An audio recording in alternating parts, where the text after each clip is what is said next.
فيديو تا واحد كيتعدى عليك. السلام عليكم الخوت، حنا في مدينه اسفي. المهم تلاقيت بالسيد اللي تار مؤخرا واحد الفيديو تاعو باللي كياكل في العسا.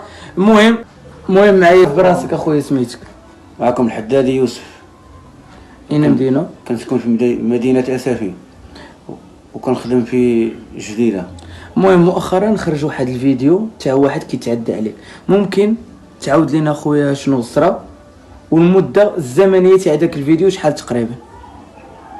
المده دابا غتكون شي عام. مريح في القهوه، خرجت لقى ليا هو وصحابو، داو ليا التليفون، داو ليا الفلوس، مشيت بغيت نديك راري ما تسوقني حتى حد مع السبت والحد. وزدت القضاء ولا مازال؟ مشيت عند المحامي وقال لينا داكشي غيدفعو. وانت دابا شنو كطالب من الناس ومن المواطنين؟ شنو كطالب منه؟ ناخذ حقي من هاد الخيان هاد الكرفس عليا هو صحابو. وانت واش كتعرفوا؟ لا شفتو نعرفو. ما بينكم وبينه والو؟ ما بيني وبينو حتى حاجه. هاد الايامات هو يعاود يبان ليا الفيديو ثاني، طلع ليا الدم ومرضت انا كاع. ممكن نوريهم فين كتعيش؟ كيف كنعيش؟ انتوما الخوت